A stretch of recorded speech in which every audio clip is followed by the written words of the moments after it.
Now, Otherworld Radio would like to welcome Dr. David Louis Anderson. Dr. Anderson, are you with us? Yes, I am, Sandra. Good evening to you and Rick, and it's such a pleasure to be on Otherworld Radio with you and all your listeners tonight. Welcome, Well, Dr. Anderson.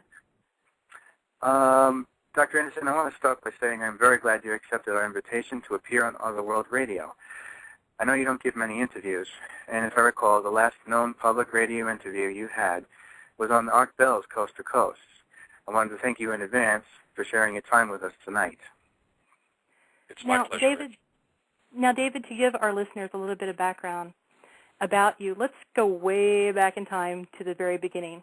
Basically, I have a three-part question for you. Where you grew up, how you got involved in the Air Force, and at what point you developed this interest in time travel. Let's start there.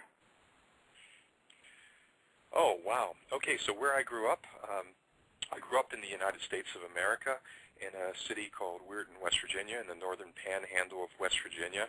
I was actually recruited at a pretty young age by the United States Air Force to get involved in some of their research programs, which led me on a course quite unexpectedly to work as a scientist for the Air Force Systems Command stationed out at Edwards Air Force Base in the Mojave Desert in California. There I was involved in high-speed navigation systems, and then space-based systems, then very, very high-speed space-based navigation systems where, I got involved in modeling a lot of the phenomena and effects that happen, as we know today, from inertial frame dragging around rotating bodies like the Earth. And through that work, I was fortunate enough to make some insights into later what I labeled time warp field theory, and has later led to our designs in time reactors and other forms of time control technology and applications. But the insight came from within the Air Force during my research there, and after about 5 years with the Air Force, I decided to pursue my work with a little more passion and vigor on a private basis outside of the military. Dr. Anderson, can you discuss what you did while you were employed by the Air Force, and are you now currently involved in the Air Force or any other government branch for that matter? What I did for the Air Force, again, I was active as a flight test engineer, but my primary role was as a scientist. Specifically, we were involved in many forms of advanced research and development, primarily focused on research, development, test, and evaluation, trying to surface new technologies and getting their application into real-world deployment in the military. On a pretty long term, it was a pretty strategic role, typically looking out with a window of 10 to 25 years. Okay, David. Now, at one point, you did have a lab out there on Long Island, the Time Travel Research Association. Can you tell us a little bit about the lab and what experiments that you conducted at this facility out there? Yes, we had a laboratory. It was incorporated under the Time Travel Research Center, based out on Long Island. What we had done there through the work that was done after exiting the military took a number of years, but once the pieces were put together and we raised enough funding, we opened up a research center where we began. We actually had a three-point approach to the work done there. First, we had the physical laboratory, the Time Travel Research Center, where we worked on developing our time warp field theory and then turned it into application. And in that facility, we actually progressed all the way to a third-generation time warp field generator. The second thing that we did, which was a big part of achieving that goal, was the development of the TriStar simulation system. Essentially, it was a extremely cutting-edge virtual laboratory that allowed us to model many different types of space-time environments to actually advance our work as quickly as possible. And the third element of that work at that period of time in my career was focused on what was called the Time Research Association, which was an educational initiative to try to share a lot of information about the good work being done all around the world on Time Control Technologies. That organization actually grew quite large until we disbanded it. I think we reached a total membership of about 17,000 individuals from about 84 different countries, and we're in the process of actually rebuilding that at this time. Dr. Anderson, I've always been curious to ask you. I've heard about and in some cases even read about in the Skybooks newsletter and in the books about the Time Travel Research Center that did exist at that time on Long Island. And I guess I always wanted to get an answer directly from you as to what made you close down the Long Island lab in the first place and caused you at that point to, I think you had to go overseas at that point, to Eastern Europe. What were the circumstances surrounding that? Yes, it was. It's an interesting story, and as you mentioned earlier, this is the first time I've been on radio, public radio domestically in the United States since my last interview with Art Bell on the subject. And I don't think the disappearance and the reorganization should really surprise anybody, actually. It always surprises me when people say it surprises them. Anytime you have a new scientific breakthrough that offers tremendous commercial prospects, it attracts amazing levels of interest from both the private sector and private enterprise. And when you're dealing with a technology like Time Control Technologies, you simply cannot underestimate the financial aspirations and powers of large business and the political and economical aspirations and power of governments. The amount of knowledge and the range of application potential of time control technology are so enormous that the only limitations of what we might do with this technology might be the result of our imagination. And in all honesty, that's actually a huge risk from many perspectives.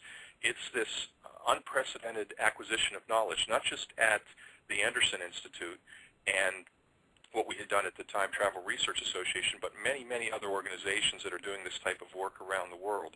And this knowledge and power puts us in a very critical position at this time. If we really look at the history of this planet, when we've developed greater knowledge, that has always created a greater need for more responsibility that serves as a key foundation to ensuring the human race continues. Until recently, you can say this has been, highly effective. Our capacity for moral reasoning and intelligently and carefully applying technology has kept pace with the developments in human knowledge and its capacities. But when you start looking at time control science, the gap between our ability as a human race for moral reasoning and the application of technological capacities has reached a real critical point. How we apply this now becomes a very, very critical issue. And it's no longer an issue of, many people might say, for time control technology, it's no longer an issue of whether or not we should acquire the knowledge and apply the technology and application. It's too late for that. The issue is this technology is here. The real issue is now is how do we use this new knowledge and power in the most ethically responsible manner? And, we've seen science contribute greatly to making the world a better place throughout history. But as science advances further, so much more is at stake. This type of science actually has the power to affect the environment, even to change the course of the human species as a whole. And it's reached a pretty significant level. And I guess in closing that out, just without rambling too much, Rick, I think as a result, and I'll say for the first time in our history, our very survival depends on how we begin to consider applying ethical responsibility, not just in the application of science, but in ongoing research and development of this new technology and the new realities it could create. And you asked me why I had to separate from the public image or from the public media. At the Time Travel Research Center, we had both a number of private and government contracts, as we do today. And the visibility and the results that we were seeing in the work were so profound, and the need to protect that was so high that we decided that the best way to do this was to take, I don't want to sound so covert, but essentially to take the program underground and underneath the radar, why we established a wider network of competencies. The results we showed in our first 3 generations of Time Warp field generators were profound. When we hit the 3rd generation, we realized what we had, and we needed 2 things. We needed to desperately work to control how this is applied and used, and second, we actually reached the point where we needed additional resources beyond what we had. So what we've been doing for the last 5 years is establishing a network and an organization that spans from Japan through Korea and India and the United States that we leverage through the Anderson Institute. Interesting.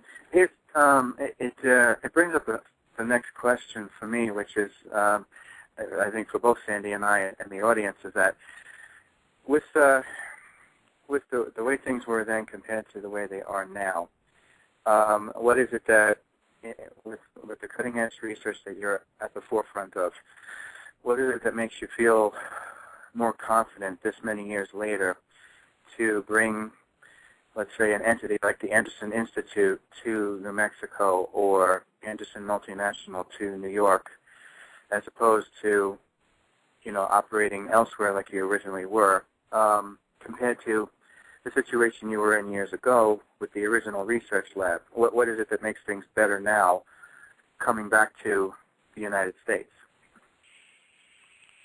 That's a great question, Rick. And I think a big part of the answer lies in what I just summarized. Essentially, what we're looking at around the world is that it's no longer beyond the bounds of possibility to, as we say on our website, the Anderson Institute, where history is becoming an experimental science. That's not a casual statement. It is getting very close to being no longer beyond the bounds of possibility to do this.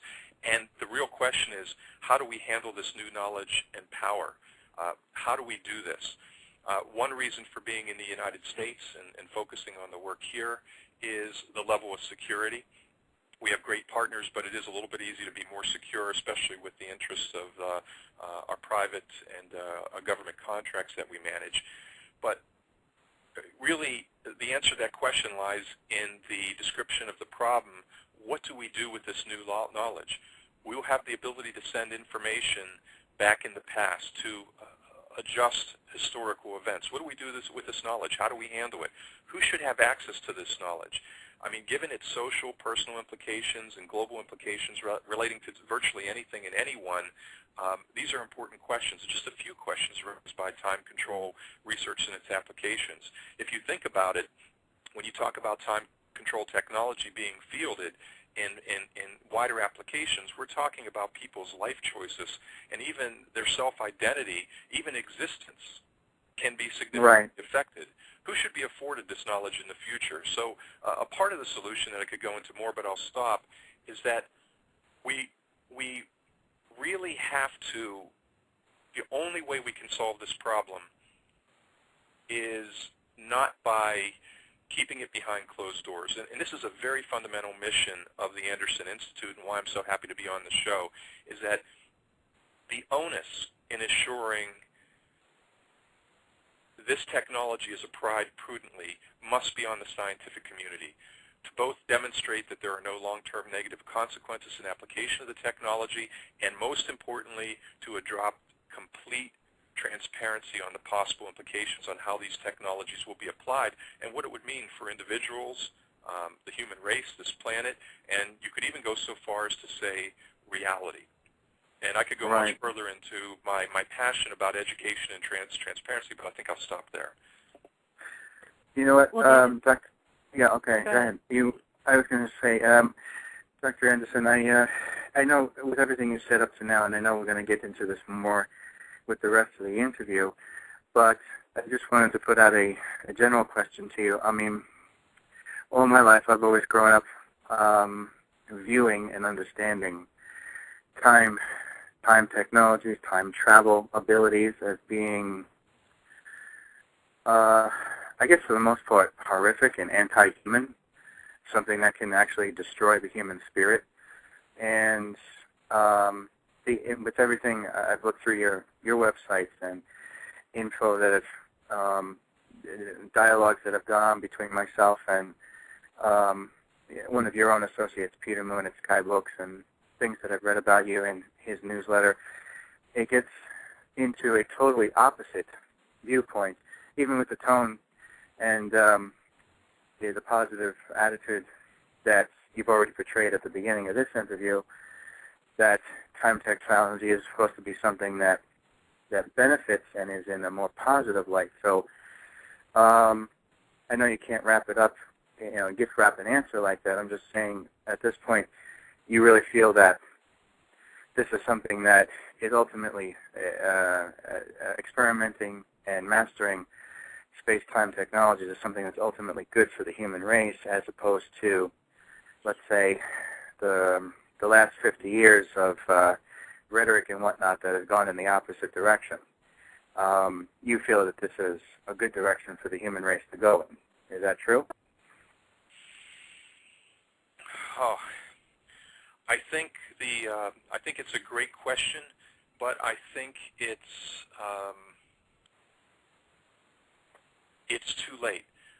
What amazes me a lot of the time is people do not realize, it's amazing how we kind of shrink the magic in our reality, the way we limit it and the way we shrink it to our daily routine, our material possessions, and only what we really can sense. But what amazes me is that there is tremendous work. It's too late to talk about will it be a benefit and will it be applied.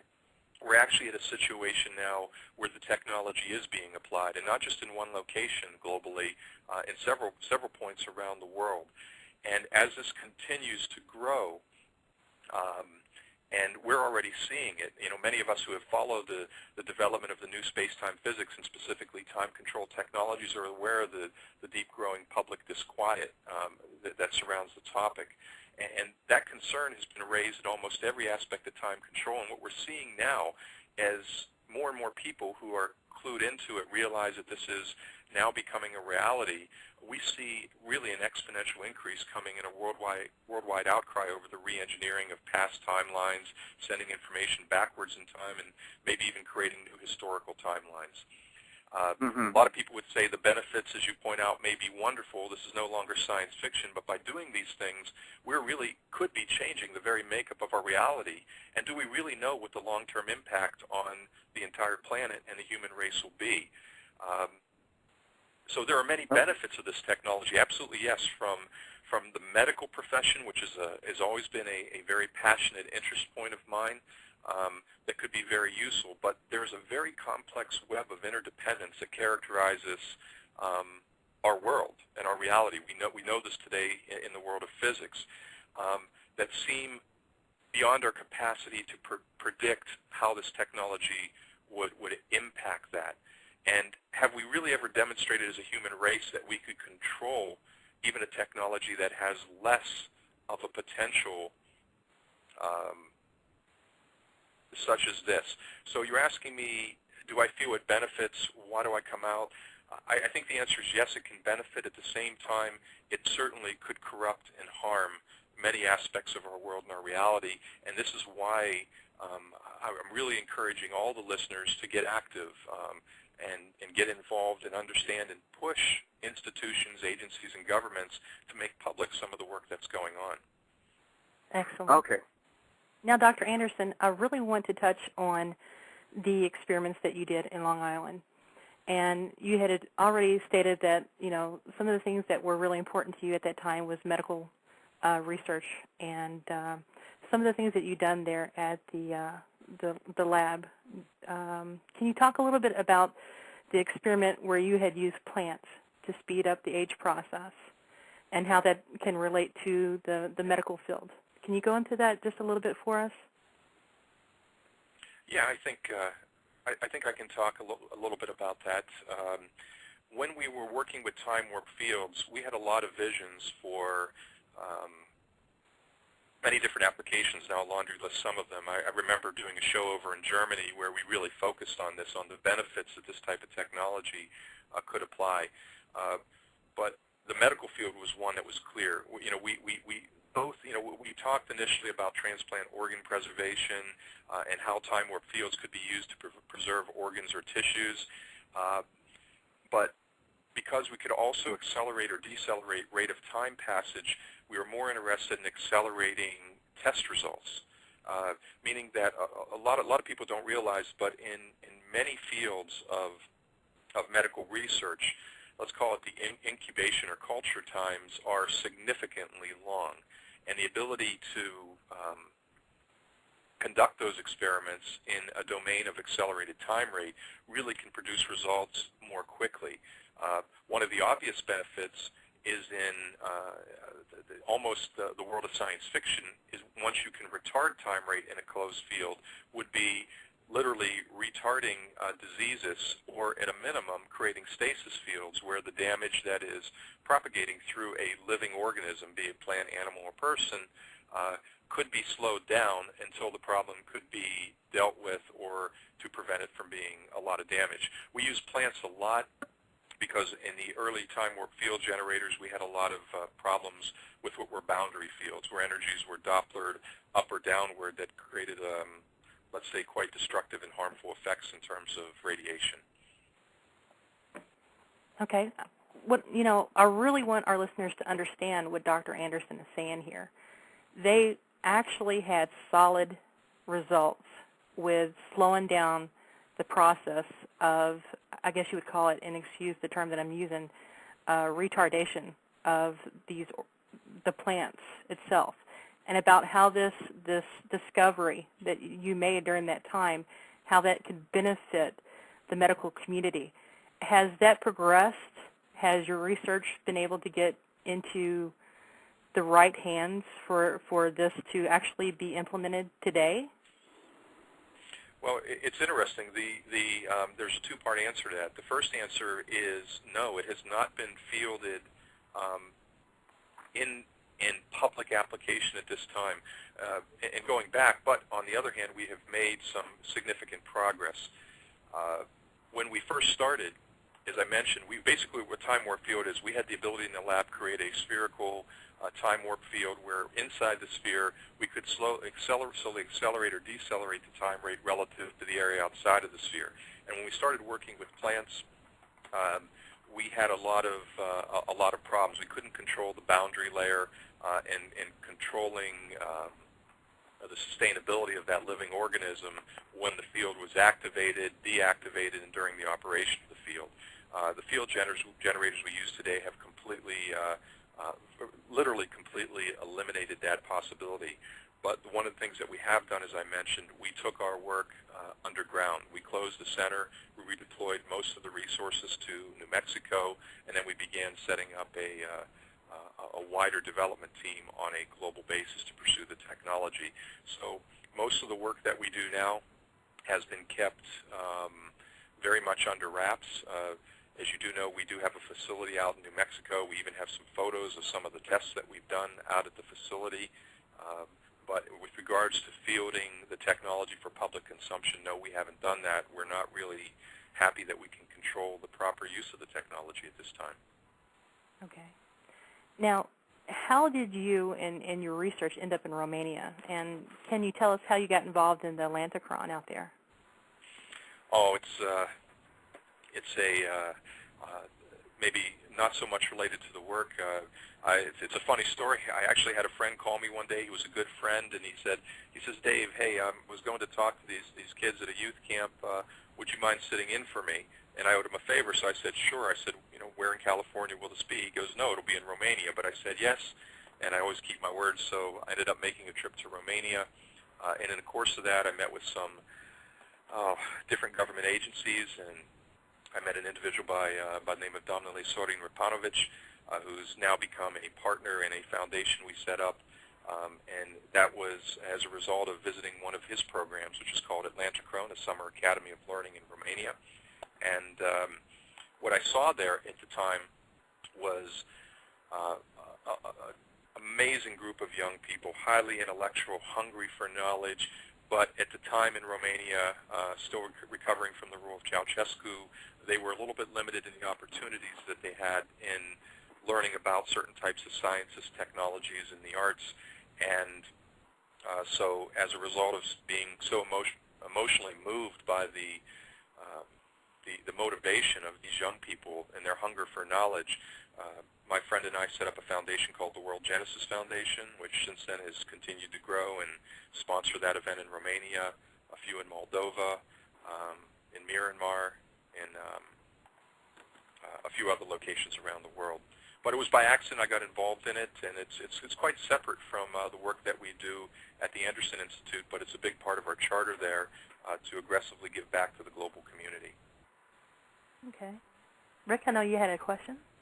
Yeah, I was going to, Dr. Anderson, I was going to ask you about the purpose. I don't know if I know you were talking about it, but the overall purpose of Atlanticron, and how did the World Genesis Foundation get started? That I found interesting, too, because I've been visiting that website quite often and looking through it. So I was wondering if you could talk more about that as well. Yeah, it was, again, by accident that I made a trip to Romania to substitute in for a friend who was working at NASA at the time, but had previously worked with him at Air Force Systems Command.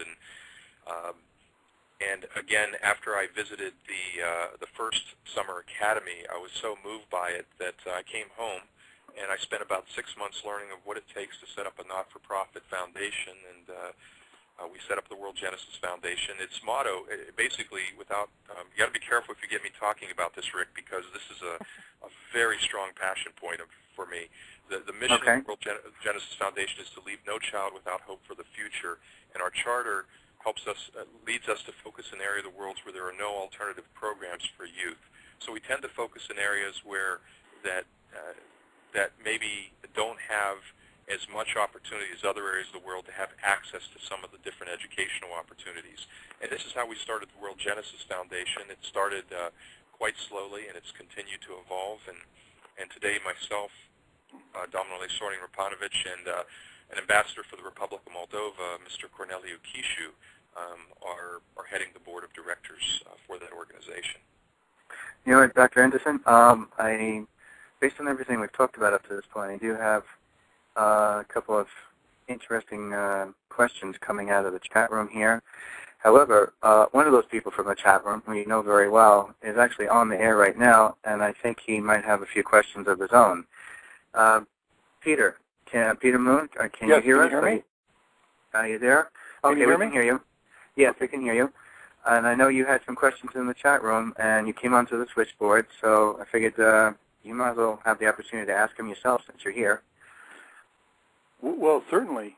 And I think I'd like, hi, David. Hello, Peter. What a pleasant surprise. I thought you were going to be in an airport sometime tonight. I got home early, and I got to listen to the whole show so far. Oh, wonderful. I have an interesting question for you that'll totally take you by surprise, but because so much of what you were alluding to and so much of what is important when we talk about other time experiments like the Philadelphia and Montauk experiments is the human factor. And I just wanted to ask you, this might be very interesting to yourself, but certainly to the audience. In the serious scientific stuff that you've done with time and whatnot, what is the funniest thing you ever encountered in your scientific research?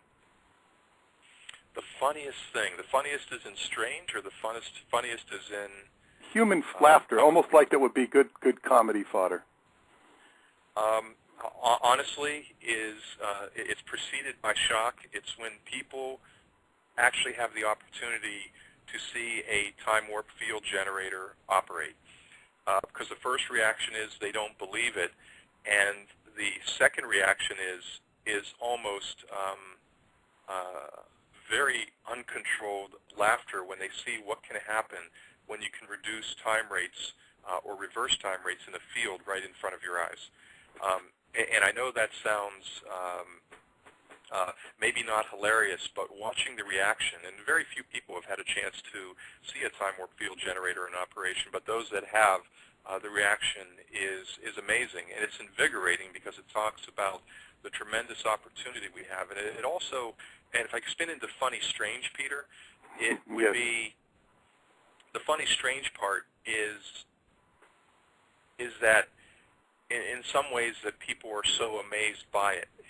It sometimes surprises me. Sometimes, you know, we've talked before, and I've talked many times publicly how people talk about time travel and paradoxes. And paradoxes are really simply places where our rational minds bump into their own limitations. Rick, you used the word before when you were younger. You looked at time travel and you talked about it being horrific in some ways.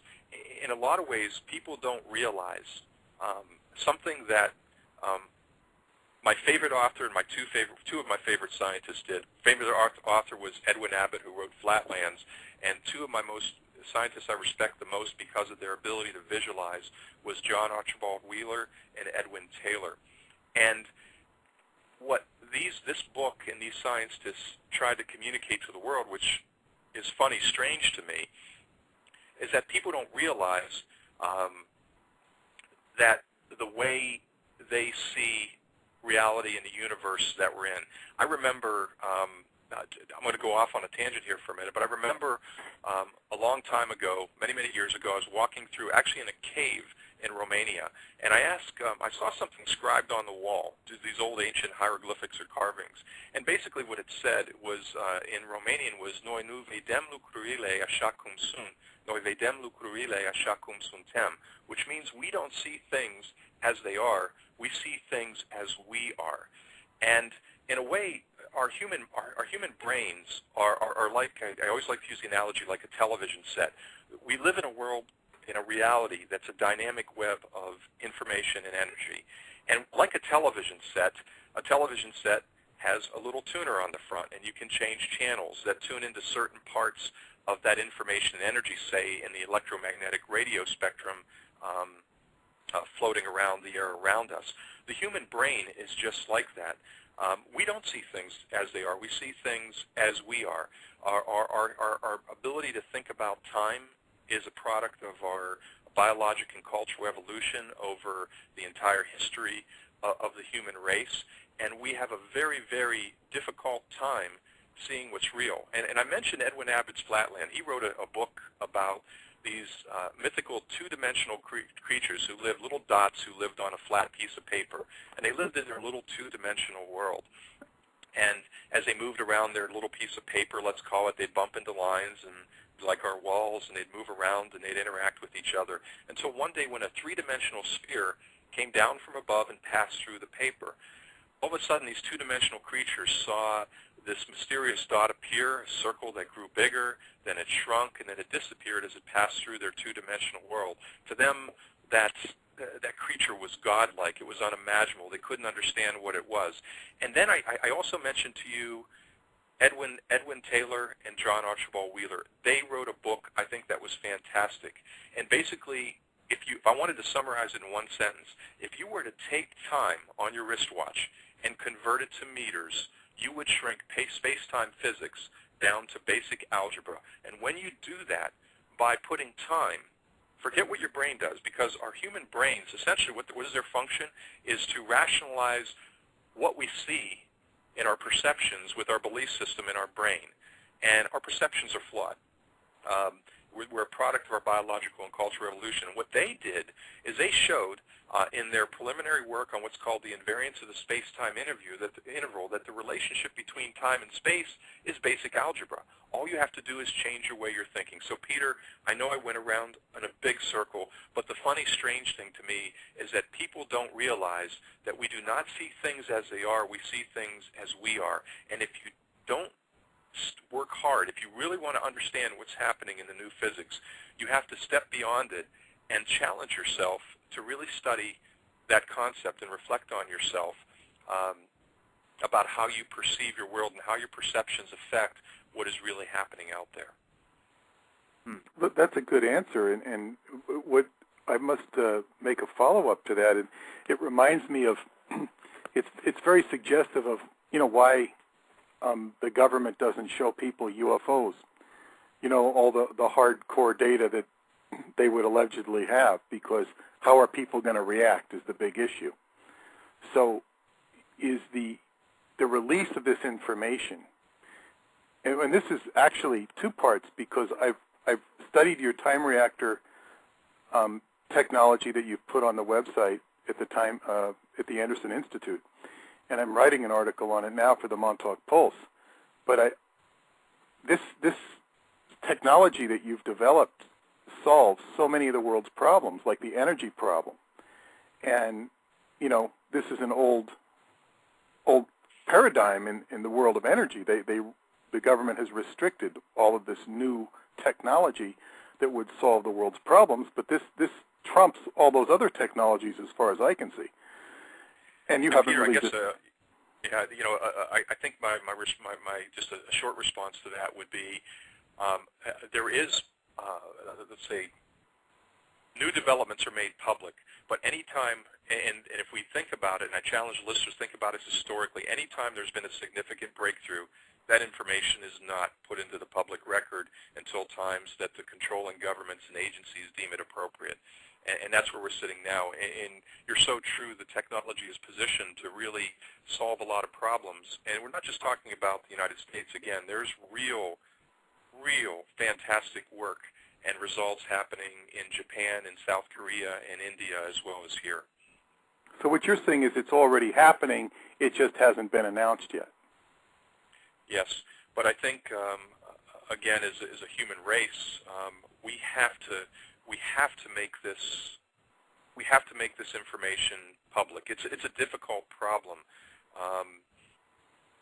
We need to look at the question on how we apply global ethics that we've never been able to do before to a new technology.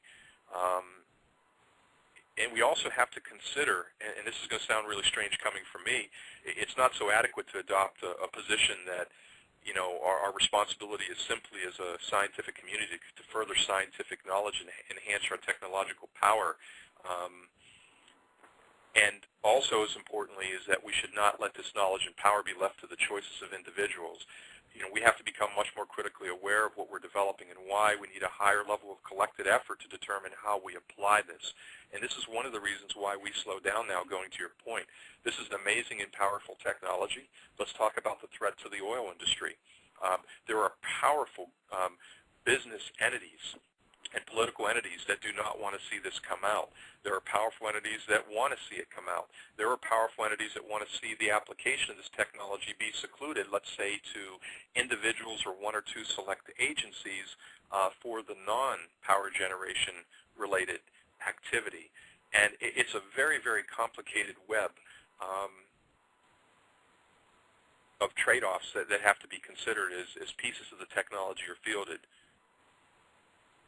That's very interesting, and you must study something. You must have studied game theory or something like this, something similar, to be able to deal with. It's almost like a mathematical equation. The politics, does it fit into mathematics or any, as I say, game theory or anything that you could perhaps instruct us on? Yeah, if we got into game theory, it would be interesting. I almost would bypass it. I normally would agree with you if it was 10, 15, 20 years ago, but now it's gone past that. It's an educational imperative that we must implement for scientists as well as every person in every country of the world. The stakes for what we're talking about are so high.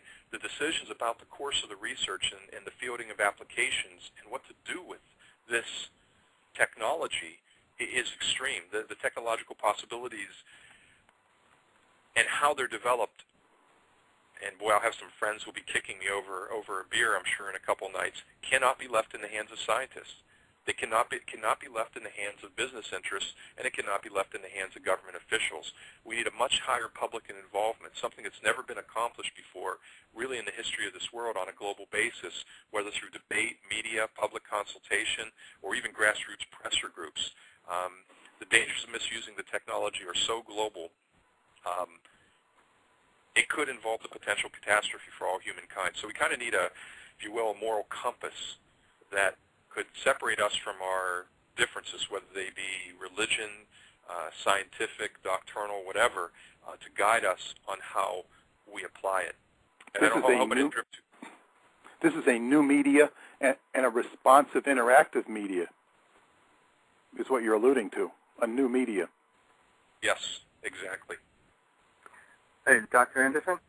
Yes. I just wanted to let you know, it was Peter Moon. We had him on the line, but he was also in the chat room too, and it was between what you had talked about so far and questions brought up by Peter himself in the chat room. It generated a lot of buzz in there. And we have a lot of participation in the room tonight. There's 21 users in the room, and they are all highly motivated, listening to you, and very excited. So I do have some questions there. We have one from, I guess it kind of ties in with the next question I was going to ask you about time and time travel. So I'll just center it around their questions. I know there was something. What does he? Kathy's Distant Echoes in the chat room says, what does he feel he's learned from dealing with the government? And second question from her, is time traveling something like Trump Leo, if I'm pronouncing that right, trick of the eye? I'll answer the second question first. Time travel, no, is not a trick of the eye. As we know from a proof of invariance of the space-time interval from special relativity, it is absolutely not a trick of the eye, and that's been documented over and over again. There are aspects, though. You know, we have to talk about, going back to the analogy of the TV, for people who want to say trick of the eye. We talked about the analogy of, you know, every scientist today would agree that we live in a dynamic web, that we're all connected in a dynamic web of information and energy, and human beings are like television sets with a tuner that allow you to tune into, say, certain channels like on a TV. The human mind does, I believe, have the capability to expand its range of what it can view in the dynamic web of information and energy, but is it a trick of the eye? I would say no. It's more of a training of the mind and the body's perceptions.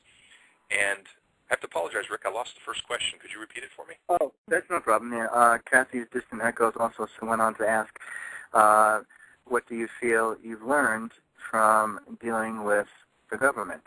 And as you answer that, that'll probably lead me into the next question from the chat room, so go ahead. Okay.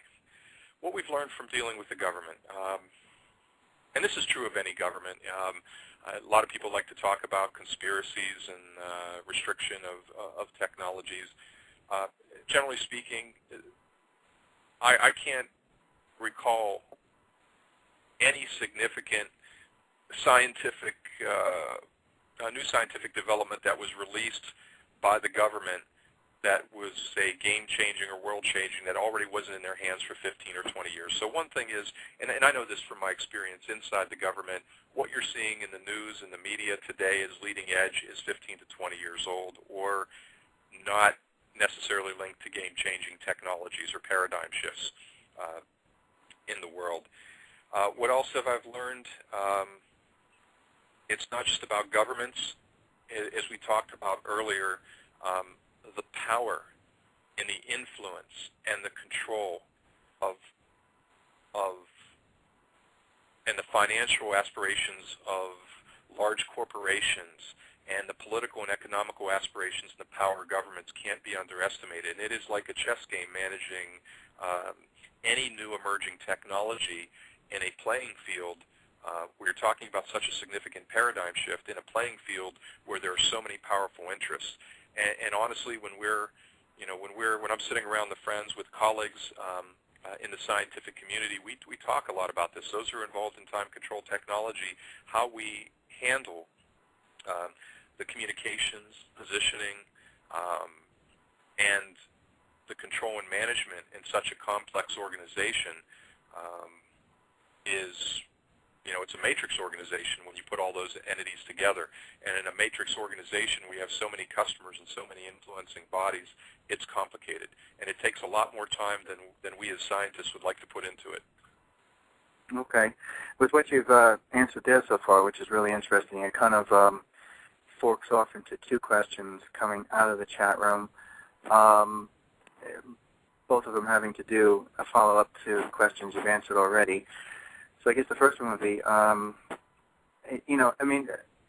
myself, and I know both Sandy and I see you as on the cutting edge of this type of technology. So framing the question this way, how much of your genius do you feel was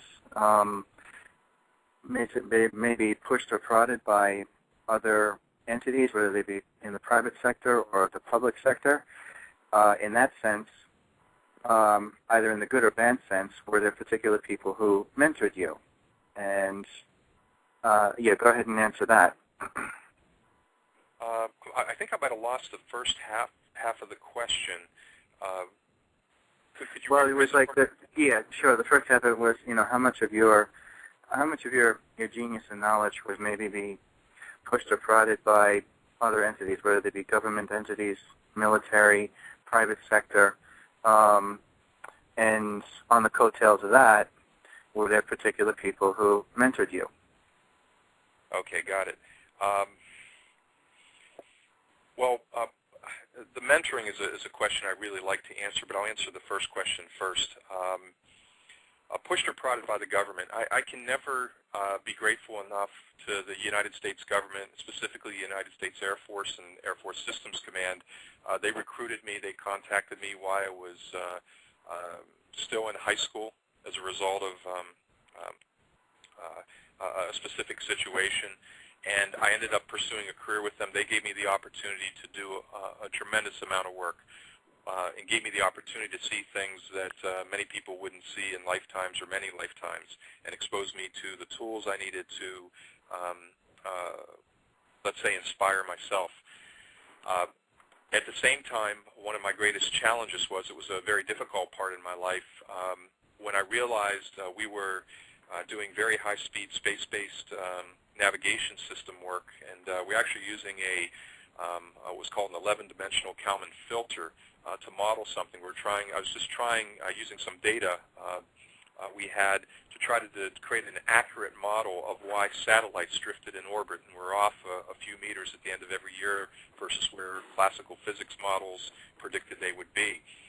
And I discovered something there, an incredible mathematical model and relationship relating to space-time physics that it turned out, again, was labeled later time or field theory. And what really, when it comes to poked and prodded, it was actually the opposite problem. I had gone to my supervisors at in the military at that time. This was a little bit outside of the core mission that we were assigned, and they had no interest in going after it. And when I realized what could be down the path, I decided, okay, while I was planning on being a career in the military, I decided to separate.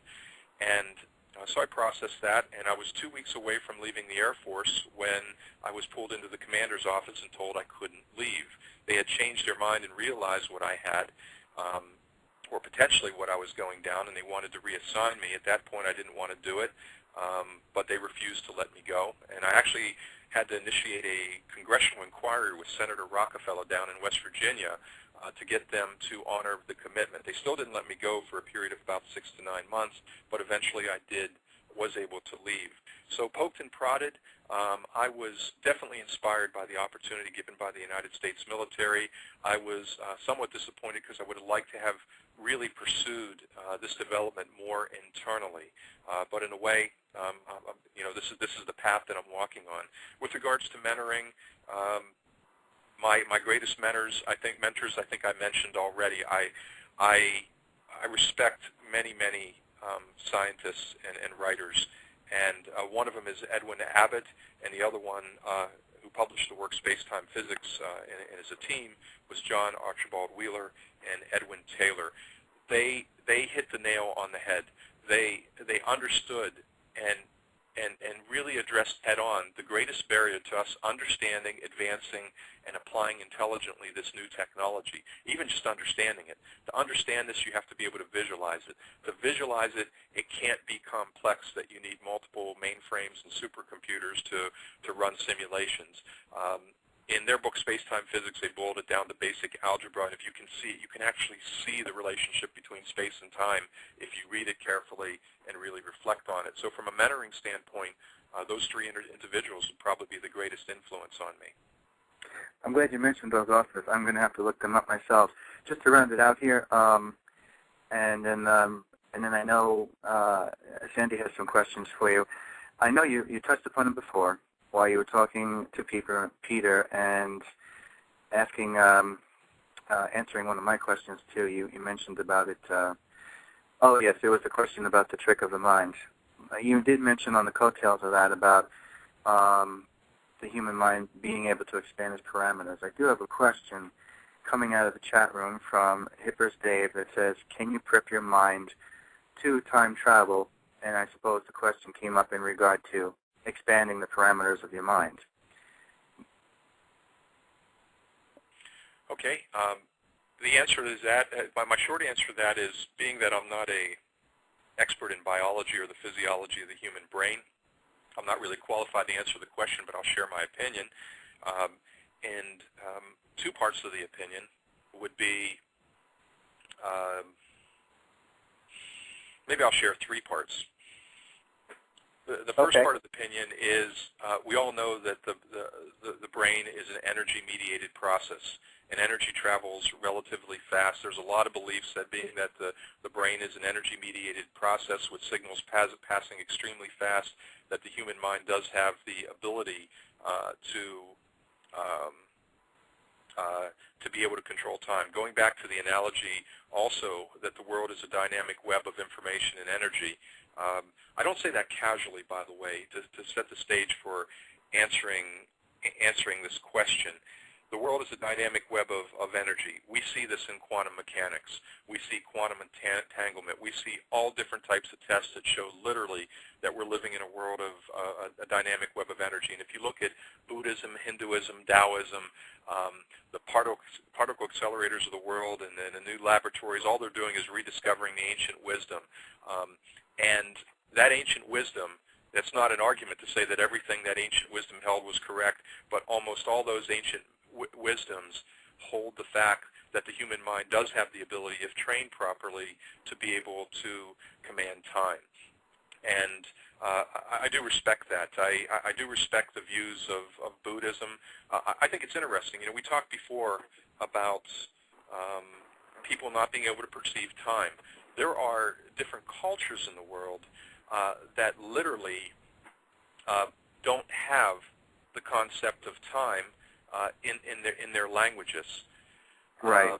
We talk about, like, for example, the Navajo Indians. The Navajo Indians never had in their language, they never had what I want to say, a past, present, or future tense. They never talked about the temporal quality of an event happening. They only talked about its quality. And there are many civilizations, a couple of them around the world that have been documented quite well, that don't have time in their language. There is no concept of time. They never talk about temporal quality. They only talk about the quality of an event. And so it kind of also goes back to what the physicists John Archibald Wheeler and Edwin Taylor were saying in their book and trying to communicate, is that time is just a different dimension. We look at it and we perceive it differently because our tuner on our television set of our brain is limited to perceiving it just the way that our biological and cultural evolution have trained us to perceive it. But it's amazing to me. And for those of you who are listening to this and say, well, hey, that's not scientific, you're right, you're not qualified to talk about the physiology of the brain, I'll go back and I'll say, read Space-Time Physics, the book. If you essentially take your wristwatch and you convert that time to meters using your the speed of light as a conversion factor to convert seconds to meters, and you look at it, the relationship between space and time in space-time physics and everything we know today becomes basic algebra and is predictable. Why do we perceive time different than we perceive north, south, east, west, up, and down? There are some subtle differences between them, but when you, just for the sake of argument, as Dr. Taylor and Dr. Wheeler suggested, throw it away, it stands up, and it's never been proven to be wrong in the world of space-time physics. So going back to all this, space and time are completely inseparable. The world is a web of information and energy. In our human mind, we know we only tap a very, very small percentage of the capacity of the human mind to access this. So with the right training, it could be accomplished. And I always think it's fantastic. If anybody ever has the opportunity, if you can create the opportunity and you're traveling in Asia, arrange time with a Buddhist monk, somebody who's respected, and ask them, what is time? And they'll look at you with total amazement. They don't believe in the concept that time moves forward and backwards. Right. there are so many different cultures in the world, and to put the label that our culture and our perception of time is the only one right true answer is just is not prudent. Exactly. When you're trying to expand your beliefs. Right. Now, Sandy, do you want to ask anything? Yeah, actually, gentlemen, we're on the top of the hour, and what I'd love to do is give Dr. Anderson a 4-minute break.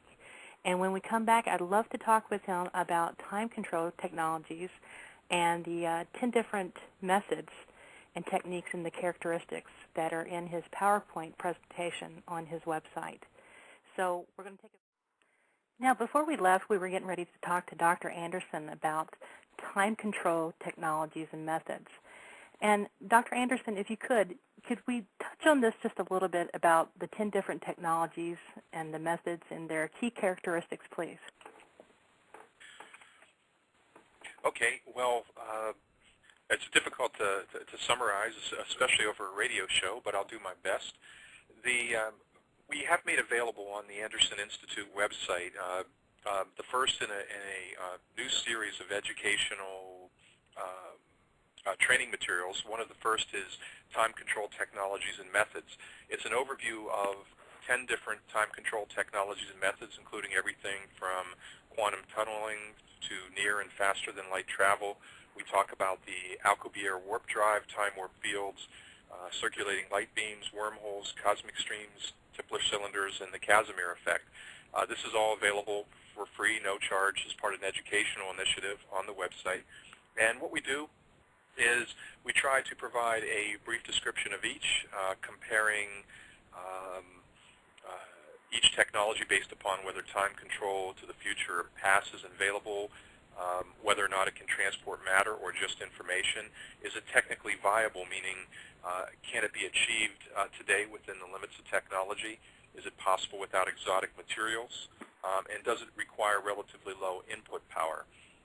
And some of these are quite interesting. We know from quantum tunneling that it's an evanescent wave coupling effect that occurs in quantum mechanics.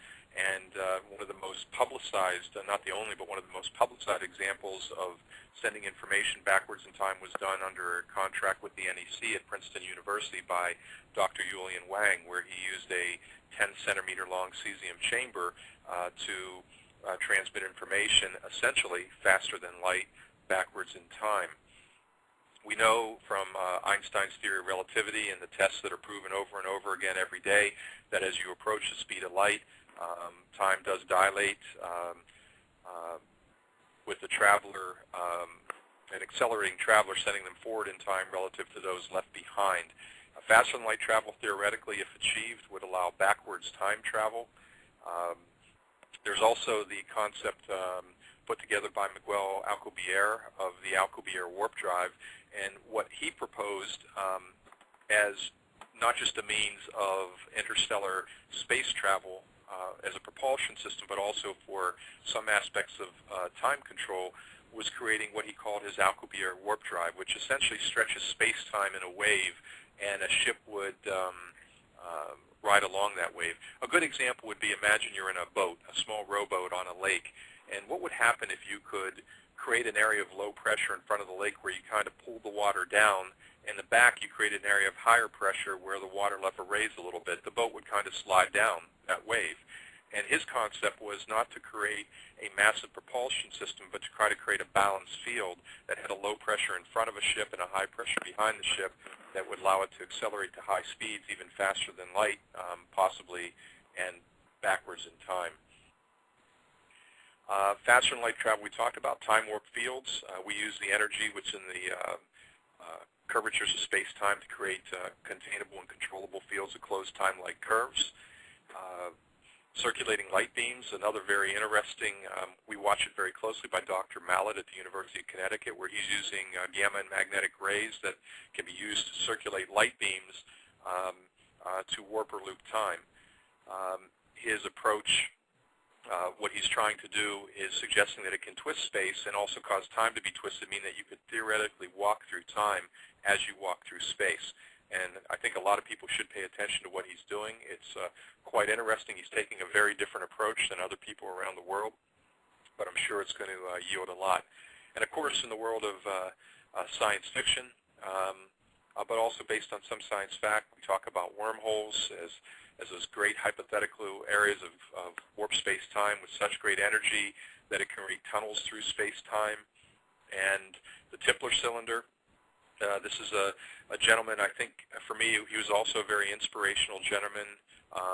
Kurt Gödel was a German mathematician. He suggested a concept called a closed time-like curve, and then later in the early 1900s, he then wrote a paper suggesting that time travel to the past would be possible within our math and physics, and then Frank Tipler wrote a paper on what's today called a Tipler cylinder that essentially shows how you could create, using a nearly infinitely long cylinder rotating in space, use that to create a fields of closed time-like curves that you could carefully navigate to achieve sub-light speed time travel to the past. And for you listeners, anytime you want to achieve subluminal or sub-light speed time travel to the past, typically you're using a technology like circulating light beams, time warp fields, cosmic streams, Tipler cylinders that create fields of closed time-like curves.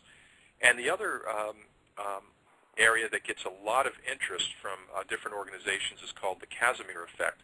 It's a physical force that arises from a quantized field that many times is used, for example, two uncharged plates. And this can produce in the lab what's called a locally mass-negative region of space-time that could stabilize, say, a wormhole and allow faster-than-light travel. So these are some of the different technologies that we compare. There's some visuals that will help people who want to learn, and links to learn more as well. If anybody's interested, they can see that. It's www.andersoninstitute.com. Excellent. At this point, I'd love to bring my colleague back on, Peter Moon, to ask you a question about, I believe, time reactors. Is that correct, Peter? Well, yes.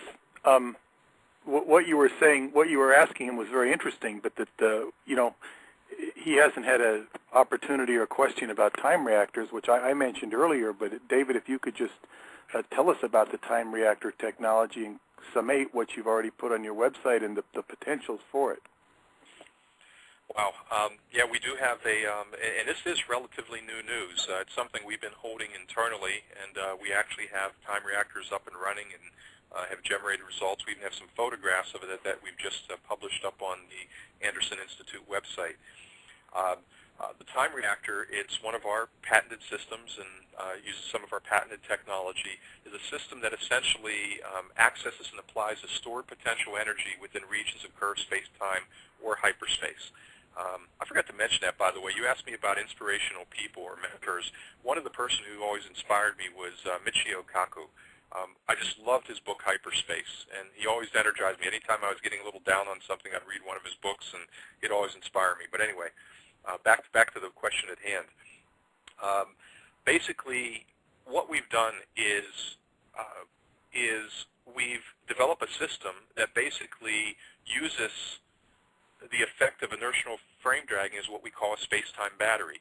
As the Earth rotates, we know has been predicted by Einstein's theories as well as proven by the gravity probe B experiments, is that we have an effect called inertial frame dragging, which basically twists space and time. Imagine space-time like a fabric. As a rotating body spins, whether it be the Earth or any other, it actually twists space and time around that rotating body. And that tension has a tremendous amount of potential energy. A lot of people look at it and say, well, wait a minute, you only measure that in a few arc seconds per year. But if you do the math and you look at the potential energy, the amount of energy that's induced to create that curvature of space and time, the energy levels are extremely high. And obviously this world lacks a real abundant source of plentiful and clean energy. The power generation systems we use today are inefficient, expensive, and create very dangerous or harmful byproducts of operation.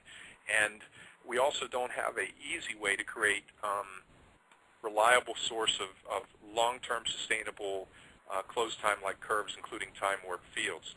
They're quite difficult to create, even in a controlled laboratory setting. And a time reactor basically generates both high levels of clean power and containable and controllable time warp fields and closed time-like curves.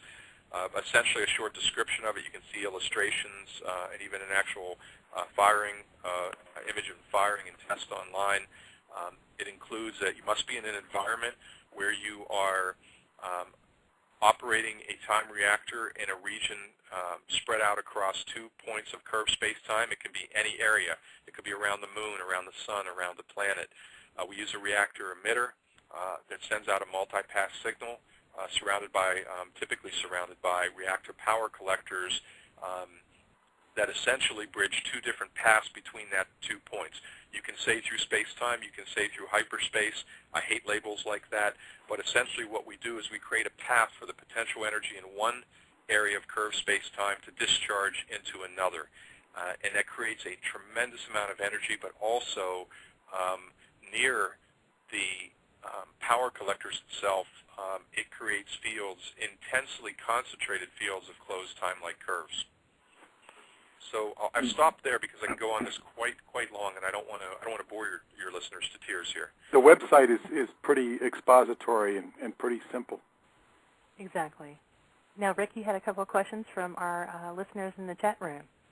Yeah, Dr. Andrews, I just want to let you know, whatever you talk about with us tonight, it's definitely not boring because everyone in the chat room is like doing somersaults and hula hoops through here with everything you're talking about. It's generating a lot of questions here, and the 21 people that we started off with tonight are still here. So usually a chat room, people bounce in and out. It's been a solid 21. Tell them they need to call in, Rick. Yeah, I know. I mean, be so shy. I keep putting the call-in number in there. If anyone in the chat room wants to call in, make sure you're using 347-857-1104, and call in and we'll get you on here to talk to Dr. Anderson directly. However, Dr. Anderson, we do have questions coming out of it. I guess people feel more comfortable doing it this way. There's one from, if I'm pronouncing this right, Damn Neck Guy, that says, how could we set up, since this is in relation to the academic applications you were talking about before, how could we set up our own time portal, if that's even possible?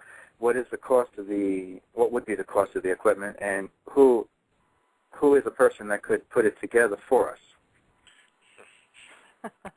Well, the cost is obviously for this area of research, the costs are high. The costs are very high. Start measuring in tens of millions. But again, I encourage people, and I like the caller before. I can't recall his name. He asked about the human mind. There is so little. We know the world is a dynamic web of information and energy. We know we can move through time as easily as we move through the 3 dimensions of space. There are many ways to solve this problem. There's many different approaches people are taking. Dr. Julian Wang, with his project with superluminal information propagation at Princeton University, his setup measured in probably only tens of thousands of dollars. Sending information backwards in time. There are people taking different approach. There's a lot of people who are very disciplined and they work on developing the capabilities in the human mind potentially for time travel or remote viewing. So I would encourage I have a narrow view. I'm a scientist. I'm a physicist by background. I have one view. We have to realize that through the entire history of the human race, nobody's been able to really accurately define what time is, and that tells me that there's a lot more than one way to solve this. So the answer is to do it. Say, for example, if you want to build your own time reactor or time warp field generator, you're measuring it in tens of millions, but at the same time, that may not be the only approach that can get you the results that you might be looking for. Now, Dr. Anderson, I'm sorry. Go ahead, Rick. Oh, no, I was just going to say, one more key question. I know Sandy has someone on the switchboard calling in, but there is a burning question here coming up in the chat room from Spirit Wolf. It goes like this. Does any of David's work parallel any of the time travel technology as in the Montauk Project, or more specifically the Montauk Chair, or the Tesla-based time travel technology as expounded by, let's say, Andrew Basiago in his experiences? I know that's loaded. It's like 2 questions in one, so answer it any way you want. Oh, wow. I think the short answer is why there's a lot of connections and inspirations from what was done in Philadelphia and at Montauk. We wouldn't say we had direct involvement in that. With regards to Andrew's work, believe it or not, I don't know the answer. I can't talk about my work, but while I worked with Air Force Systems Command, I was assigned to on 2 occasions to the Defense Advanced Research Projects Agency, DARPA, and I also know that Andrew was as well. We might have been involved in the same project, but it could have been compartmentalized. But unfortunately, I can't go further into any details on that. Okay. Sandy, do you have someone from the switchboard? Yes. Thank you, Dr. Anderson. Let's see here. Area code 917, you're on live with Dr. David Anderson. Yes, hi, good evening. This is quite a profound show. I'm calling from New York, and I just had a couple of questions. This is really amazing stuff. You know, we've charted, I'm a friend of Peter Moon, so we've charted Dr. Anderson's work from quite a number of years back, and we know the trials and tribulations that he's faced. I just had a couple of questions that I'd always wanted to ask, and one about the time-warped field. It sounds like some of the crop circle formations have seemed to also exhibit some sort of time anomalies, and I was wondering if there might be any theories regarding a correlation between your time-warped field experiments and the effects found in crop circles. And I have to say this technology truly sounds way out of the box. It almost sounds like alien technology. And I was just also curious to know, not just the crop circle question, but whether the technicians working in the experiments, including yourself, Dr. Anderson, experienced any unusual effects from working around this field, changes in consciousness, and also were there any changes in DNA in either the plants or other living organisms that had been used in the experiments? And it sounds like this may have already been implemented as far as getting information back into the past. If so, I mean, it does sound like, you know, trying to ward off a 2012 scenario. I was just wondering if there are efforts to try to stem off an upcoming catastrophe, and I don't mean to be a gloom fairy about that. Thank you. This is an amazing show. Bravo. Thank you. Thank you, caller. Oh, wow, what a pleasure. I can't believe I get to speak to both Peter Moon, and I know that was Marianne Martini on the line, a very, very special lady, and I'm very flattered she decided to listen in and call in tonight. Marianne is actually the largest sponsor of the World Genesis Foundation, and her light and love that she has put in the world has reached, amazing. I will say literally tens of thousands of youth that she's given the opportunity to study different aspects of science and the arts and education, communications, just amazing lady. And I'll do my best to answer. I'm going to start on a weak note. Mariana, with regards to crop circles, unfortunately, it's an area that I'm not very familiar with. I've paid attention to some documentaries, and I know there's a lot of speculation that the formation of crop circles are done in a time-altered scenario, which is why nobody ever sees them being formed, even those that seem to be filmed literally almost real-time on cameras, as we've seen some recent documentaries presenting. But I'm really not qualified to answer that. You did ask the question about what type of effects on technicians and DNA of plants or people. First off, when our early time warp field generators, yes, we absolutely did have adverse effects on living organisms, but those adverse effects were literally limited and absolutely explained by the boundary fields of the time warp fields, the boundary layer, where the frequencies were Dopplered up. When you change the rate of time in a boundary layer, frequencies get Dopplered up and down, including Dopplered up into harmful radiation. So some of the DNA damage we saw in some of the living plant organisms that we had done testing on were completely consistent with that you would see outside of a time warp field or a closed time-like curve. With regards to technicians, we have had, I'll say, minor incidences of nothing ever serious. We take safety in our operations to be very high. A lot of people have been, how do I want to say, exposed to different aspects of the fields with no harmful effects other than maybe rings appearing on the skins, different symptoms, but nothing ever has been attributed to causing a serious problem with any of the technicians in our laboratories, either be it at the Time Travel Research Center when it was operating in Long Island or New Mexico, or at the Anderson Institute out here right now. And I believe your last question from Marianne was with regards to a catastrophe. We talked about that early on in the show tonight, and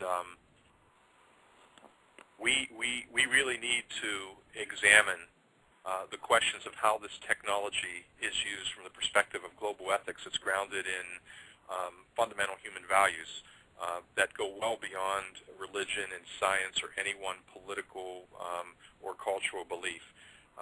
Again, it's if we want to avoid a catastrophe, it's not adequate to adopt the position that we just need to further the scientific knowledge and enhance our technological power, and we can't leave this to individuals. The stakes for the world are so high that the decisions about every step we take in the course of research and how to apply the knowledge and the technology cannot be, again, left in, I would personally, even though a lot of my friends would kick me, they prefer to see it in the hands of the scientists. I don't think the knowledge and the application of this technology should be left either in the hands of scientists, in the hands of business interests, or government officials. We need a collective involvement. The challenges are great, and the danger of misuse of this technology is completely global, which means, Marianne, as you said, if it's not applied prudently and managed well, it could be a potential catastrophe for the entire human race. And this is the challenge now. Even when we take something that maybe has an equal potential for damaging like nuclear power, while we try to set up moral compasses to guide that on a global basis, we can't. We failed. And here's something that is potentially equally as beneficial or destructive, maybe even more, and we don't have a model for a moral compass that we can use collectively and effectively. And this is a challenge, and this is why a lot of our partners, whether they be private investors, government agencies, or commercial businesses, are a little stumped in how do we field gradually the real-world applications. So with regards to 2012, I don't know if that answers your question, but I hope I came close. Well, David, this is Peter. Let me give you a model to reconsider, because you'll be very familiar with one aspect of this, and this is when the world faced a crisis in 1948 or whatever with the creation of the State of Israel, and they wanted Albert Einstein to be the president of Israel, and he refused. Now, there are a lot of problems with, the politics around Israel and whatnot, but I'm saying is, had he not refused, might the world have been a better place? I can't answer that, but it's, as far as there was physics, they were trying to put a physicist in charge of a very potentially volatile place. It's just something you might want to look at when you do your homework. Well, Peter, I'll do that, and it's actually an interesting area that I've somewhat locked onto lately. I've been very fortunate to meet many high-ranking government officials in India, and what amazes me is India continues to just grow exponentially as a world superpower. They have their presidents are put in place based upon their achievements in academics and the field of science. And it's a very interesting model that they use, and I understand your point where you're going. With these challenges being so great, how do we get that collective moral compass to avert a global catastrophe in the application of this technology, where sometimes we can't even get countries to agree within their own borders? I have an important thing to add here, and this is what I you saw at my house when you saw the video of me talking in Transylvania, is that what the Jewish Kabbalists had said is that this universe is the way it is because of a departure of the original feminine energy, which I had called the solution to the, because when you have the female sort of caring for the Earth, like if you had females in the UN, it would be a whole different viewpoint than men, and it's a very important component, which I had said unites with your work, but it's a completely radical departure from what science would normally think in. I understand. I would take this as an opportunity, Rick and Sandra, to be a little bit selfish. I just want to thank Peter. I've known Peter for a while. I knew him back in the late 1990s, and we got reconnected again after my, let's call it a sabbatical. And Peter has actually donated 2 years of his time working with the United Nations and youth programs overseas. And just, Peter, I want to thank you again publicly for everything you've done to work with youth in different parts of the world with the UN. You're welcome, and I'll be back next summer, too. Oh, wow. I was hoping you'd say that. Dr. Anderson, we have I'm sorry, Sandy, you have the next caller coming in. Go ahead. Yes, absolutely. Caller from area code 502, please state your name and where you're calling from. Hi, my name is Brennan Callan, and I'm calling from Louisville, Kentucky. And my question is in regard to the string theory.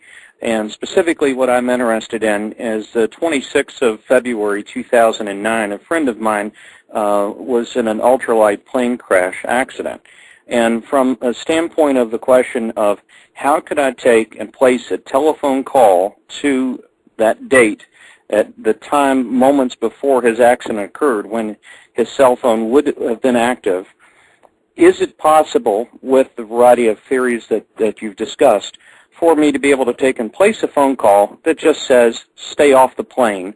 What ended up happening in this accident was that the plane was in pre-flight. They engaged the engine. Instead of idling, it went ahead and took off, and it went up to about 75 to 100 feet and then stalled and then came down. And unfortunately, my friend who was in the front of the plane had not only hit the ground first, but the pilot in charge actually fell onto him. And so, from a practical standpoint, I realize there's always ethical issues. How could the string theory be able to help, not necessarily in this universe, but in a parallel universe? Well, Brennan, first off, I'm really sorry to hear about your loss. It's extremely difficult when you lose a friend, especially to a tragedy like that. Let's start off. First off, with regards to the ability to send messages back in time, the technologies today have already shown the ability to send information back in time and even matter. One of the challenges is how do you receive that information? And not to play into it, but people always talk about, well, by the way, I believe it's incorrect, but it's a good analogy for this, is that you can't go back any further than the first time machine was made. The same is true, like for the example with the work in Princeton. You can't send information backwards in time any earlier than the first machine that was built to receive information from the future. The second part of it is, if you want access to that technologies, I tell you right now, I'd say please don't be shocked, but this technology to pass information matter, to accelerate it forward or backwards in time, exists in multiple locations around the world.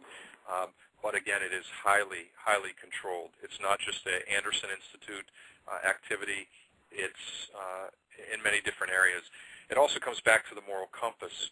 When you have these types of capabilities, how do you apply the knowledge? Who should have access to it? The personal implications, how do you use it?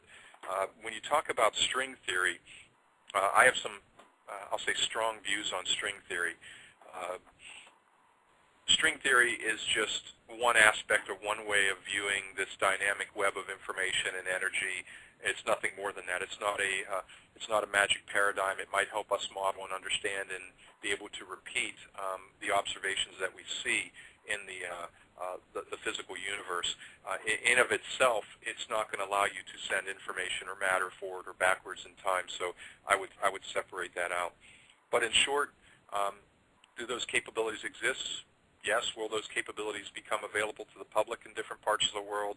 That's a question that I couldn't tell you. But I would encourage you is that, again, I think the solution to avoid the misuse of this technology and determine the proper use has to come from a higher public involvement. So wherever possible, Brennan, I would encourage you to push anybody who's lobbying in the area to make a lot of the work that's being done in the area of time control and space-time physics research more public. And we'll do our best on our end to make it available to you as well. Hey, Dr. Anderson, I have some more interesting questions for you based on everything you've been talking about up to this point. Kathy Stistanesco says, do you have a mechanical way of dealing with time? Do we have a mechanical way of dealing with time? I'm not sure what part of the conversation inspired that question, but I figured I would put it out there, and you can answer that or not, or any way you want. Well, we okay. So, do we have a mechanical way of dealing with time? I think the short answer to that is throughout history, man has come up with many different ways to measure time. Most of that, being mechanical. First it was the rising and the setting of the suns, the passing of the seasons, the motions of the stars and the planets in the heavens. Later it became simplified down to the mechanical oscillations of things like maybe the ocean tides or pendulums or springs and other types of gears and mechanisms. It's progressed today to maybe some of the most accurate clocks using atomic oscillations of cesium to measure time mechanically. But I think what we have to remember is that when we talk about time mechanically, we're talking about it in one space-time reference frame. Time does not pass at the same rate at the same point. Time simply isn't a constant. This is one of the things that I encourage your listeners. For this reader, I'd even suggest that to read a little bit about, or for this listener to read a little bit about Einstein's theory of relativity, and also maybe go back to John Archibald Wheeler's and Edwin Taylor's book, Space-Time Physics. The reason I like that book, again, is it says the same thing other books say, but it says it in a beautiful way. It's almost like a piece of art that talks about how to visualize the fact that time and space are fluid. And do it not with calculus and physics and supercomputers, but to do it with basic algebra through something called the invariance of the space-time interview. And if you really, really, really want to understand time and its relationship to space, you can't do it just with formulas, and you can't do it just with numbers and programs. You have to be able to visualize it. And this is why I mentioned a little bit earlier, just to drift for a little bit, I don't like labels like superstring theory. I don't like labels like gravity, for example. And I'd like to make a point here for some of the listeners. In my mind, gravity is simply a label put on something that we don't understand. We love the formulas of gravity. They're very predictable. But why are two objects attracted? We don't know why. But we do know the formulas. We do know the formulas that make it predictable. But we don't understand why. We never visualized it. And actually, many physicists I know today will tell you simply gravity doesn't exist. And frankly, I agree with them. Do we really think that there's this big hand pushing on the back of the moon, rotating around the Earth, keeping it from rolling off into space, pushing on it with this amazing magical force? The answer is no. Why does that object, why does gravity pull that object down to the ground? It's actually the wrong question. Einstein wrote his special theory of relativity. Everybody knows that, about high speeds can dilate time. Then he wrote his general theory of relativity. It begins with the G for gravity, let's call it. How gravity, the acceleration of gravity, can also bend space and time. Later in Einstein's career, and it's accepted today, general relativity can be thrown away because gravity doesn't exist. If you were to take an object and put it in its free float frame without any force acting on it, it'll have a natural path. So the question is, if I'm holding, say, a ball in my hand, and people ask, well, why when I move my hand does the ball fall down? It's the wrong question. The right question is, why do I have to put my hand under the ball to keep it from moving through its natural path? And the way physics solve, space-time physicists solve complex problems, they eliminate gravity, and they put every force, and they put an object in its free float frame. So essentially, at the end of the day, gravity is simply curved space-time in action described by special relativity. Gravity is simply curved space-time in action. It's not a force, and again, it's a label. Everybody studied gravity in high school, junior high school, college. They can repeat the equation, some of us better than others, and at the end of the day, we still don't know what it is. It's amazing to me, and we move on. And it's one of the things, I love the scientific method. I've lived in it all my life. But some ways I like the Buddhist method as well, because they do try to visualize and understand why these things work, not just be able to model it and make it repeatable. Anyway, Kathy, I hope I answered your question. I know I went off on a little bit of tangent at the end, and thank you for calling. Well, I can definitely understand what you're talking about gravity, bending it, because I've already seen that explained with regard to traveling near the sun, and the sun having such a tremendous strength, bending the very essence of space and time, and henceforth the person's the time space that the person is traveling through around the sun is vastly different from, let's say, what they're used to from the planet Earth. So yeah, I can definitely understand what you're explaining there with gravity affecting it. We have another interesting question here from Spirit Wolf. Is this time reactor technology, does the time reactor technology serve a dual purpose, that being creation of free energy and the creation of a field for some form of time travel? Yes, again, the short answer is yes. It creates, it does have a 2-point. Our patents on it cover both the creation of energy, basically the ability to access the potential energy. You have to think about the fabric of space-time around the Earth is fabric with the Earth in it, and as it spins, it's like a spring. The tension is built up in that spring, and if the Earth wasn't there, the space-time, the twisted space-time, would snap back into a straight line in every direction. And what we're doing is we're using that potential energy across that curved space-time, which is only measured in a few arc seconds, say over the course of an object, say navigating for a year. But because of the massive size of the Earth and the amount of force required to actually bend space and time, the amount of energy in there is absolutely enormous. The other thing is that energy is spread out over quite a long distance. As we couple that energy, that potential energy in that in a time reactor across 2 points of space-time, across space-time or hyperspace, again, I hate to put labels on things that we don't understand, but as it's coupled, basically that energy is concentrated, and why it might have been a slow, gradual curvature in space-time, as it's concentrated at the point where the time reactor couples the energy to the ground state, we get very, very concentrated fields across time-like curves. And what we do is in the power collector array, we feed that through power conduits into something we call a reactor field chamber, an energy storage device, which right in that proximity, either centrally located or symmetrically located around the circumference, is what we call a reactor field chamber. And through manipulation of the control system, through feedback and control, we can basically sustain as well as control those fields at closed time-like curves. And this is a very interesting solution, by the way. Time reactor, people are going to hear a lot more about it as we continue to go more and more public, because it does something that no other system does. It creates closed time-like curves using natural energy. Many other systems try to create closed time-like curves by putting energy in. It means you need massive amounts of energy. All we're doing, it's kind of like drilling an oil well in reverse, is you're drilling down to a different level of potential energy or pressure. In this case, we're sending a multi-path beam between 2 points in space-time or hyperspace.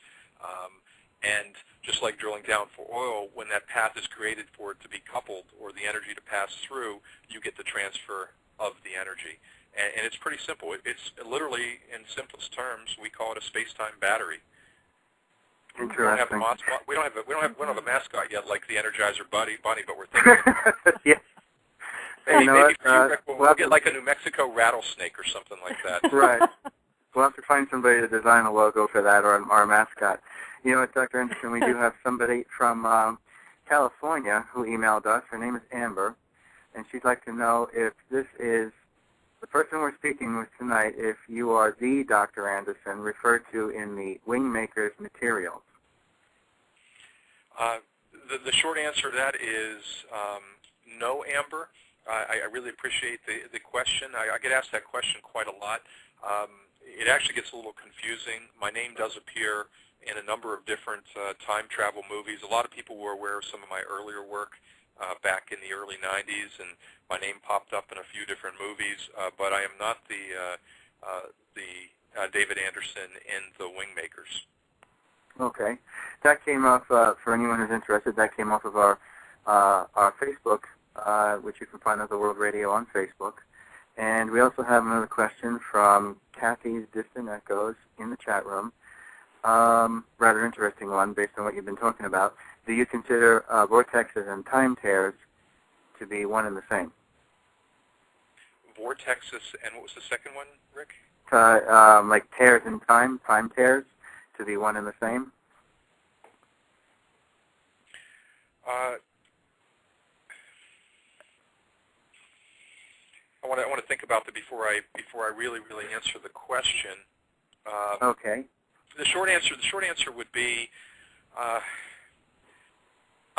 for example, when we have a time reactor and we send a multipath beam between two points in space-time. Notice I've been very careful tonight about saying space-time or hyperspace, because people want to know, if you're sending a multipath beam, is it going through the same reality, or is it going through a parallel universe, or is it going through a hyperspace? I think just like, and I hate to be simplistic, but if you visualize this and you visualize time and you visualize space-time, and it's a very difficult thing to do. Once you do it, you laugh because it is extremely simple mathematics to visualize. It's basic high school level.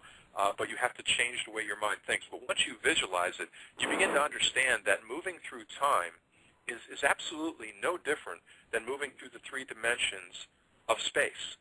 And based on everything I've seen in our work, based on all my education, based on my opinion, and based on everything outside of classical science, say out of the long-standing beliefs in Hinduism, Buddhism, Taoism, I think any way that you're moving through time and space is the same. So Kathy, why I gave you a little bit longer answer. I wanted you to understand a little bit why I answered it that way, but the short answer is yes, I do believe that any path that allows you to pass through time, whether it be a rip in time, a vortex, a time warp field, circulating light beams, a wormhole, can be all in the same. And by the way, I love your name, Distant Echoes. Very nice. Yes. You know what, Dr. Anderson? Yeah, she's responding in the chat room. She's very happy with your answer. We do have one more from the chat room, and then Sandy's going to take it the rest of the way with you. Dominica Amor asks earlier on. She says, would you possibly know anything about Pagosa Springs Vortex Portal? No, how do you spell that? Pagosa, P-A-G-O-S-A. I could be pronouncing it wrong, but I think it's Pagosa Springs. Okay. The short answer is no, I don't. But one thing I would say to your listeners, we would be interested in any information they want to share if they would write us via the website. And if there's information they'd like to see that's not there in any particular area relating to anything relating to time control, time travel, whether it comes from a scientific, a spiritual, or metaphysical perspective, we'd be happy to improve the site. So just let us know what you need, and we'll look into this. And Dominica, my apologies for not being able to answer your question. She responded by saying, thank you very much anyway. She's been loving it anyway. So, Sandy, do you want to take it the rest of the way? Absolutely. Dr. Anderson, what I would love to do in the last 11 remaining minutes that we have with you, the time has just flew, is basically give you the floor the rest of the way. And I also want to thank our special co-host here, Peter Moon, for calling in and being with us through this whole journey. And what I want to do is just go ahead and just give you the floor to really get your message out there, and some of the things that are really important to you, some of the things that are coming up, you know, some things about Hope Mart, to give the website out about Hope Mart, World Genesis, to discuss the Anderson Institute a little bit more. Go ahead. Okay, well, that's a wonderful opportunity. The first thing I'd like to do, it may sound, maybe I'd like to make it a little personal. For anybody listening who was a member of the Time Research Association years ago, as we talked about earlier in the show, we needed to take our work a little bit out of the public eye for a period of years. We didn't stop. We actually significantly expanded our activity. We did, because of the nature of the situation, had to disband the Time Research Association, but we're back up and running. And those of you who would like to have access to free educational information, daily news alerts, it's available to anyone. It's free. Just visit the Anderson Institute and click on the Time Research Association. We have different options for you. You can receive daily alerts via our Twitter site. I'd welcome anybody who would like to communicate with me after the show. Visit me on Facebook. It's David Lewis Anderson, middle name spelled Lewis, and we get a lot of emails every day, but we try to do our best to answer them, and I'd be pleased to communicate with you. And I think I would make a comment about the World Genesis Foundation and Hope Mart. The World Genesis Foundation, we did start with a mission to leave no child without hope for the future, focusing in areas of the world where young people maybe have limited opportunities. We don't ask for donations, but we do have a program. It's called Hope Mart, hopemart.org, just like Walmart, but just replace the wall with hope. And basically, it's a way to give without giving. Essentially, it's a partnership with Amazon.com. And if you shop on Amazon, if you visit us at hopemart.org and make your purchases there, you'll be making your purchase with Amazon. They'll be giving you the great customer service, but they will donate anywhere from 8 to 15% of your purchase to programs for youth around the world who really need it. So I'd encourage you, if you do shopping on Amazon, whether it be for personal or business use, please go there. It's a way to give without spending any money, and it does really make a difference in the lives of young people all around the world. And my closing comments, again, for everybody, is it's absolutely imperative that for this planet, a moral compass that crosses all political and geographical barriers is established for this new technology. This type of scientific breakthrough, it offers commercial prospects that are just unheard of and on a scale unprecedented for the private sector and private enterprise. The aspirations of these financial institutions are extremely high. The political and economic interests and aspirations of governments in using this technology is high, and they're starting to do it, like I said, in Japan, South Korea, India, and the United States. This scientific technology is so enormous, the impact of it is so enormous, is that the only limitations are really going to be to the imagination, really, which we've proven so far in our history is flawed. But I do see that many people are becoming increasingly worried about the short and long-term consequences of applying time-control technology. We have to close the gap between the scientific community and the general public. You have to demand transparency to any organizations or institutions developing this technology. For any of my peers, any scientists listening, I do feel the onus should be on the scientific community to ensure that the technology, as it continues to be fielded, doesn't come out in a way that negatively impacts individuals or people, and that we adopt complete transparency for both individuals as well as organization. And don't forget, you do need to think about the questions. I don't make this closing statement casually. What do we do now with this new knowledge? It's the biggest aspect of the problem. With the ability to look into the future, to alter timelines, to make history and experimental science, to accelerate, decelerate time, to send matter or information forward or back in time. What do we do with this knowledge? How are we going to handle it? Who gets access to it? Is the individual like Brennan that we talked to earlier who has a personal issue? Is it limited to some secret government agency that applies it for expanding their political and geographic control? Given its social and personal implications in relation to anything and anyone, it is absolutely critical that people become aware of this and we find a better way to address it. These are just a few of the questions. And I would encourage you again, please take a moment to visit our site at the Anderson Institute. You don't need to stop there. There's many other good organizations out there and information sources. We try to network them. If we don't have information, we try to network it through the Time Research Association to you so you can find it. I'd encourage you to share it with your friends. And again, what I'd really like to do is thank Rick and Sandra for the opportunity to be on Other World Radio tonight. It's been a real pleasure for me. It was even a higher point to be able to speak with Peter Moon and Marianne Martini. And with that said, I'd invite anybody again, please come visit us at the Anderson Institute. Contact me via Facebook or via the Institute website, and I'll do my best to answer your questions.